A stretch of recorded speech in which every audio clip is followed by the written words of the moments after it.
All right, welcome friends to this evening's Ramayana reading. This is week 44, and we'll pick up resuming with the battle between Ravana and Rama. When he refused to look at them, the monkeys in their fury bit him with their teeth and kicked him. His wives too they seized by their locks and dragged out of doors while they cried most piteously. Then at last he rose, furious as death, and catching hold of the monkeys by their legs, he threw them away. Meanwhile, when he saw that the monkeys had wrecked the sacrifice, he felt discomfited at heart. Having wrecked his sacrifice, the monkeys safely returned to the lord of the Raghus, while the demon Ravana set out ablaze with fury, abandoning all hope of life. Evil omens of a most fearful nature occurred to him. Even as he went, vultures flew and perched on his heads. Being in the jaws of death, he paid no heed to anyone and exclaimed, "Beat the drums of war." The demon host appeared endless as it marched on with its myriads of elephants, chariots, foot soldiers, and horsemen. The wicked demons rushed to face the Lord like a swarm of moths, darting towards fire. At this end, the gods prayed to the Lord, "This fellow Ravana has inflicted terrible suffering on us. Play with him no more, Rama. Videya's daughter, Sita, is feeling most disconsolate." The Lord smiled to hear the god's prayer. The hero of the Raghu's line rose and put his arrows in order. The matted locks on his head had been tightly coiled and were interlaced with flowers. With his ruddy eyes and body dark as a rain cloud, he ravaged the eyes of the whole world. He fastened his quiver to a piece of cloth girt round his loins and took in his hand formidable Saranga bow. The Lord took the Saranga bow in his hand and fastened to his waist the beautiful quiver with an inexhaustible stock of arrows. He had a pair of muscular arms and a charming and broad chest, which was adorned with the print of the Brahmana's foot. When the Lord, says Tulsidas, commenced feeling the bow and arrow with his hands, the whole universe, including the elephants guarding the 8 quarters, the divine tortoise, the serpent god Shesha, and the earth with its oceans and mountains, began to tremble. The gods rejoiced to see his beauty and rained down flowers in an endless shower, exclaiming, "Glory, glory, all glory to the fountain of mercy, the storehouse of beauty, strength, and goodness." Meanwhile arrived the vast demon host with its overcrowded ranks. The moment the monkey warriors saw the army, they advanced to meet it like the masses of clouds that gather at the time of universal destruction. A numberless swords and claymores flashed like gleams of lightning from every direction. The shrill cries of the elephants and horses and the rattling sound of the chariots resembled the terrible thundering of clouds. Myriads of monkeys' tails stretched across the heavens like an array of magnificent rainbows appearing in the sky. The dust rose in thick columns like streams of water in the air, and the arrows shot forth in an endless shower like raindrops. Mountains hurled from either side crashed like repeated strokes of lightning. The Lord of the Raghus in his fury let fly arrows in showers which straightway wounded the demon crew. The demon warriors shrieked with pain as the arrows struck them, and swinging round and round they fell to the ground here, there, and everywhere. Streaming with blood, the wounded demons looked like mountains with their large cascades, and the blood ran in the form of a river, the terror of cowards. A most unholy river of blood that smote recreants with terror ran across the battlefield, with the 2 armies for its banks, the chariots for its intervening sands, and their wheels for its whirlpools.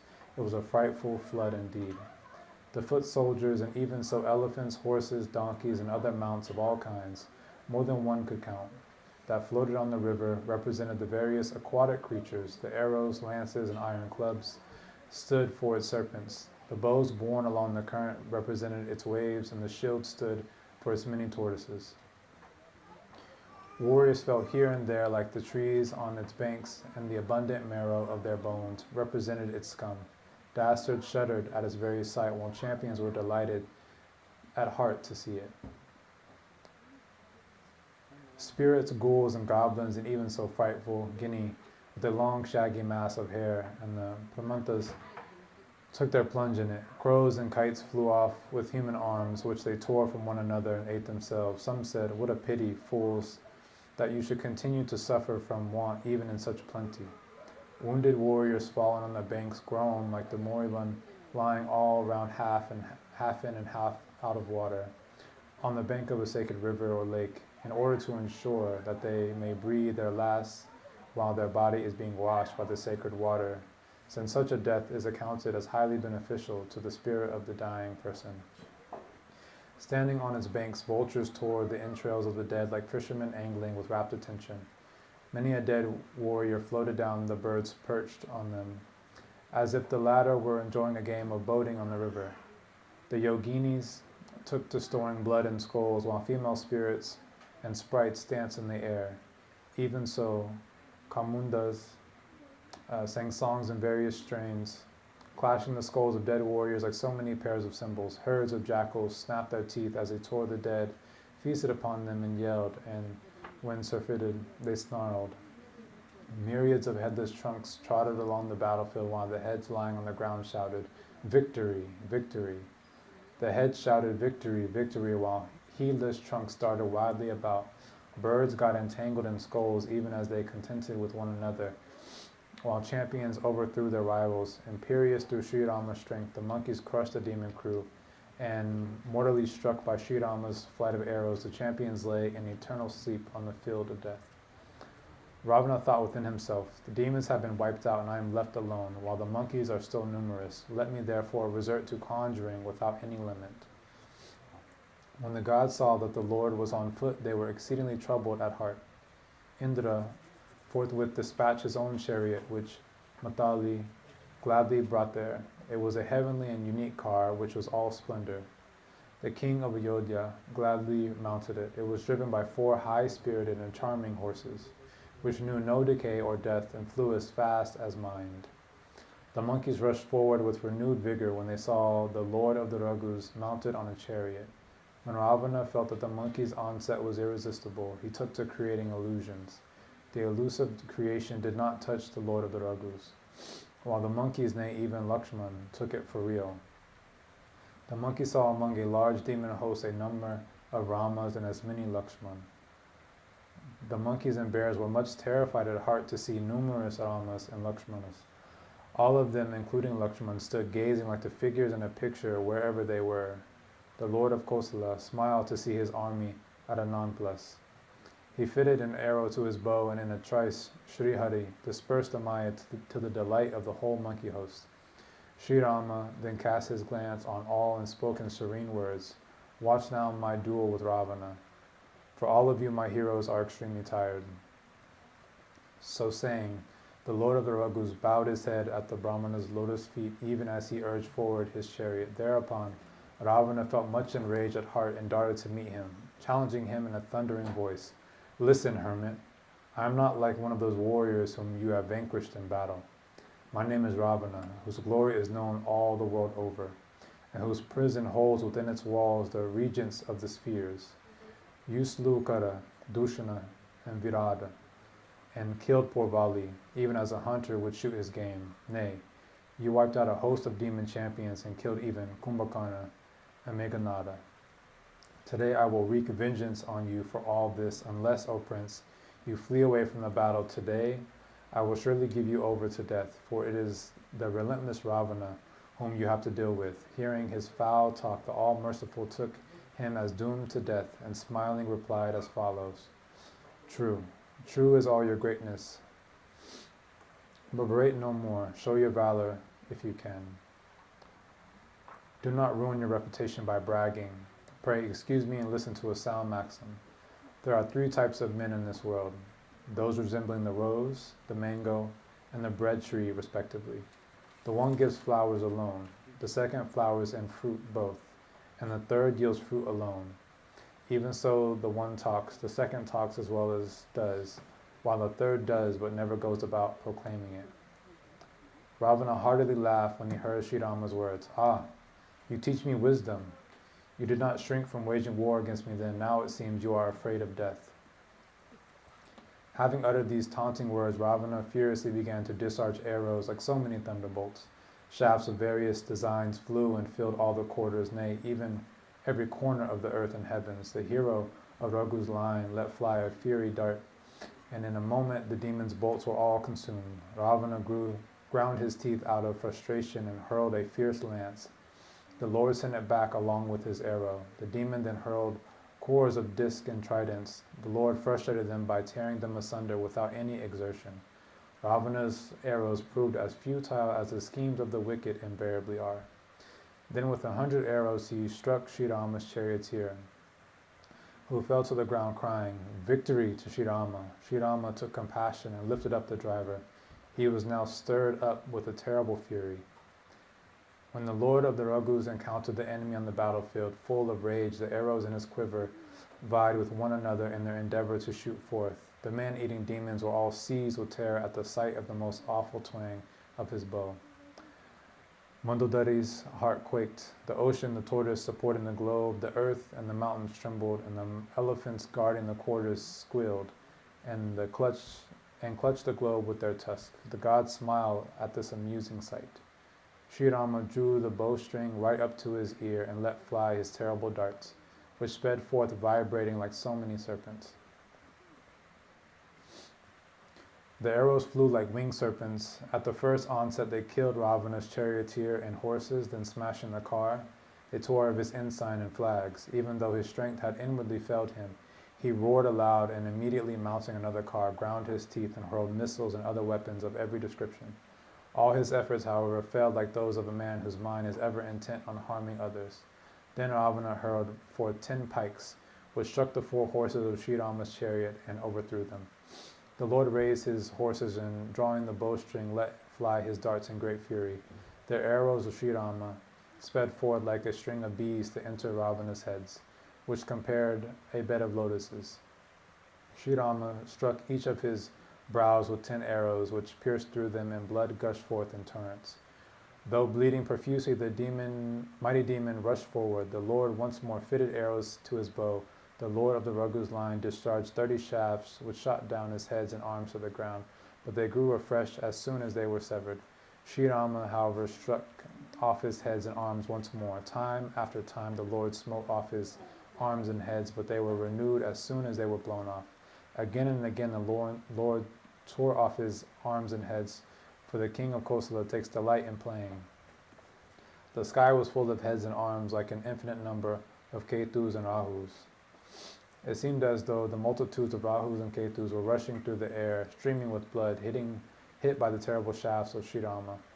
Again and again they could not fall to the ground. The arrows, as they flew through the air, each transfixing a set of heads, seemed like so many rays of the angry sun, each strung all over with a number of Rahus. As quickly as the Lord struck off his heads, they were renewed without end, like the passions of a man, which grow ever more and more, even as he enjoys the pleasures of sense. When the 10-headed monster perceived the multiplication of his heads, he thought no more of his own death, but was seized with burning wrath. The fool roared in his great pride and rushed toward all his 10 bows drawn. Flying into a rage on the battlefield, the 10-headed monster discharged a shower of arrows and screened with it the chariot of Sri Rama, which was lost to sight for nearly half an hour, even as the sun is obscured by mist. When the gods raised a piteous cry, the Lord took up his bow, full of wrath. Making ineffective the enemy's arrows, he cut off his heads, which covered all the quarters, as well as the intermediate points of the compass, as well as heaven and earth. The severed heads flew through the air and struck terror into the monkeys' hearts, as they uttered their cries of victory, victory. Where is Lakshman? Where is Sugriva, the lord of the monkeys? Where is the hero of Raghu's line, the lord of Ayodhya? Where is Rama? Cried the multitudes of heads as they sped. The monkeys took to flight as they saw them. The jewel of Raghu's line smilingly fitted arrows to his bow and shot the heads through and through. Taking a rosary of skulls in their hands, a large number of kalikas, collected in numerous batches, as though having bathed in the stream of blood, they had proceeded to worship the banyan tree of the battle. Then the 10-headed monster in his fury hurled forth his terrible lance, which flew straight towards Vibhishana like the rod of death. When the Lord saw the most fearful lance coming, he thought to himself, "It is my sacred vow to put an end to the distress of the suppliant." Instantly Sri Rama put Vibhishana behind him and exposed himself to the full force of the spear. When the lance struck him, the Lord fainted for a while. Although it was a mere sport on the part of the Lord, the gods were filled with dismay when Vibhishana saw the Lord having grievously hurt. He seized his club and rushed forward full of rage. You wretched, vile, and perverse fool. You have antagonized gods, human beings, sages, and nagas alike. You devoutly offered your heads to Lord Shiva and have got millions for one in return. It is for this reason, O wretch, that you have been spared till this time. Your death, however, seems to be impending now. For you seek happiness through enmity with Sri Rama. So saying, Vibhishana struck his brother right on the chest with his club.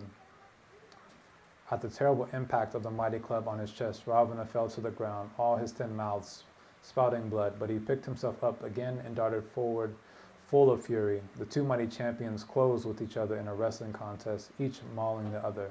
Vibhishana, however, who was inspired with the strength of Sri Rama, deemed his adversary as of no account. Vibhishana would never have dared of himself to look Ravana in the face. Armed with the might of Sri Rama, however, he now closed with his brother like death himself. Perceiving Vibhishana much exhausted, Hanuman rushed forward with a rock in his hand, crushing the chariot, the horses, and the charioteer all at once. He gave Ravana a kick right in the breast. The demon, however, kept standing, though shaking violently all over. Meanwhile, Vibhishana withdrew into the presence of Sri Rama. Ravana thereupon challenged and assailed the monkey Hanuman, who ascended into the air, spreading his tail. Ravana laid hold of his tail, but the monkey Hanuman flew along with him. The mighty Hanuman then turned and closed with him. The two well-matched warriors fought overhead, each striking the other in great fury, putting forth all their strength and stratagem. While in the air, the two looked like a mountain of soot and Mount Sumeru contended with each other. When the demon could not be overthrown, either through wit or through physical force, the son of the wind god invoked his lord. Invoking the hero of Raghu's line, the strong-minded Hanuman challenged and struck Ravana. The two fell to the ground and rising again resumed fighting. The gods shouted victory to both. Seeing Hanuman in such a strait, the monkeys and bears sallied forth in furious haste, while Ravana, who was battle-mad, crushed all the champions by the tremendous might of his arm. Then, rallied by the hero of Raghu's line, the fierce monkeys rushed forward. Seeing the overwhelming monkey host, Ravana, however, displayed his Maya, black art. He became invisible for a moment, and then the wretch revealed himself in multitudinous forms. The 10-headed monster appeared in as many forms as there were bears and monkeys in the army of Sri Rama. The monkey host beheld numberless Ravanas. The bears and monkeys then fled in every direction. The monkeys had no courage to stay. They fled crying, "Help Lakshman! Help Raghuvira!" Myriads of Ravanas darted in all directions, thundering in a deep, shrill, and frightful voice. All the gods took flight in panic, crying, "Now, brethren, abandon all hope of victory. A single Ravana subdued the whole heavenly host. Now that he has been multiplied, let us seek mountain caves." Only Brahma, Lord Shiva, and the wise seers, whoever knew something of the Lord's glory, remained unshaken. They who understood the Lord's might remained fearless, but the monkeys took the apparitions for real enemies. They all lost courage and fled, monkeys and bears alike, crying in all their dismay, "Protect us, our merciful Lord." The most powerful Hanuman, Angada, Nila, and Nala, who were all valiant in battle, fought and crushed the myriads of gallant Ravanas that had been sprouted on the soil of deception. The Lord of Kosala smiled to see the dismay of the gods and the monkeys. He fitted an arrow to his famous Saranga bow and wiped out the whole host of elusive Ravana. In a trice, the Lord dispersed the whole phantom. Even as the veil of darkness is torn asunder with the rising of the sun, the gods rejoiced to see only one Ravana, and turning back, rained abundant flowers on the Lord. Raising his arm, the Lord of the Raghus rallied the monkeys, who returned, each shouting to each other. Inspired by the might of their lord, the bears and monkeys ran, and leaping briskly, they arrived on the battlefield. When Ravana saw the gods extolling Sri Rama, he thought to himself, "They think I am now reduced to one? Fools! You have ever been victims of my thrashing." So saying, he sprung into the air with great indignation. As the gods fled, uttering a piteous cry, Ravana said, "Wretches, whither can you go from my presence?" Seeing the distress of the gods, Angada rushed forward and with a bound seized Ravana by the foot and threw him to the ground. Having seized Ravana and thrown him to the ground, Vali's son gave him a kick and then rejoined his lord. The 10-headed monster, on recovering himself, rose again and roared terribly in a shrill voice. Proudly drawing the string of all his 10 bows, he fitted a dart to each and rained a flight of arrows, wounding all the warriors in the enemy's ranks to their utter dismay and confusion, and rejoiced to see his own might. Thereupon the lord of the Raghus tore off Ravana's heads and arms along with the arrows and bows more than once, but each time they all multiplied like sins committed in a holy place. The bears and monkeys grew furious when they saw the repeated renewal of Ravana's heads and arms. This fool would not die even though his arms and heads are cut off. So saying, the bear and monkey warriors darted towards him in great fury. Vali's son, the son of the wind god, Nala and Nila, Sugriva and Dvivida, all mighty heroes, hurled trees and rocks on him. Ravana, however, caught them and threw the same back upon the monkeys. Some of the monkeys tore the enemy's body with their claws, while others would kick him and run away. Then Nala and Nila climbed up his heads and set to tearing his foreheads with their claws. When he saw blood coming, he felt much troubled at heart and moved up his arms to catch hold of the monkeys. But they were not to be caught and leapt about from one hand to another like a pair of bees hovering over a bed of lotuses. At last, with a furious bound, he clutched them both, but before he could dash them to the ground, they twisted his arms and ran away. Again in his fury, he took 10 bows in his hands and with his arrows struck and wounded the monkeys. Having rendered Hanuman and other monkey chiefs senseless, he rejoiced to see the approach of night. Seeing all the monkey heroes in a swoon, and valiant Jambavan rushed forward with a host of bears carrying rocks and trees which they hurled upon him, challenging him again and again. This enraged the mighty Ravana, who seized a number of the warriors by the foot and began dashing them to the ground. Jambavan flew into a rage when he saw the havoc wrought on his hosts, and gave Ravana a kick on the breast. The violent impact of the foot on his breast made Ravana senseless, and he fell from his chariot to the ground, grasping a bear in each of his 20 hands, like bees reposing by night in the folds of the lotus. Seeing him unconscious, the king of the bears struck him with his foot once more, and rejoined the Lord. Perceiving that it was night, the charioteer lifted him on his chariot and then tried to bring him back to his senses. On recovering from their swoon, the bears and monkeys all arrived in the presence of the Lord, while the demons stood round Ravana in great consternation. That very night, the demoness Trijata called Sita and told her the whole story. When Sita heard the renewal of the enemy's heads and arms, she felt much dismayed at heart. She wore a doleful countenance, and her mind was filled with anxiety. Then Sita addressed Trijata thus, "Why do you not tell me, mother, what is going to happen? How can this plague of the universe be obliterated? He does not die even though the arrows of Sri Rama have cut asunder his heads. It is heaven who is disposing of these things perversely. Nay, it is my ill luck that sustains him. The same misfortune which separated me from Sri Hari's lotus feet, the fate which created the phantom of an illusory deer of gold still frowns at me. The same providence who made me suffer terrible woes and prompted me to speak harsh words to Lakshman, nay, who pierced me through and through time and again with the mighty and poisoned shafts of separation from the Lord of the Raghus, and who keeps me alive even under such trying circumstances. It is he and he alone who is conserving Ravana's life." With many such words did Janaka's daughter make lament as she recalled to her mind the All-Merciful. Trijata replied, "Listen, O princess, the enemy of the gods will surely die if an arrow pierces his breast. But the Lord is careful not to strike him there, for he knows that Videha's daughter, yourself, abides in his heart. He is prevented by the thought that Janaka's daughter dwells in Ravana's heart, and that Janaki's heart is his own abode. In his belly again are contained the numberless fears which all will perish the moment his arrow pierces Ravana's heart."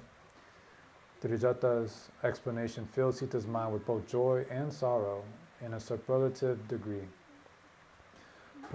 Perceiving this, Trijata spoke again, "Now listen, fair lady.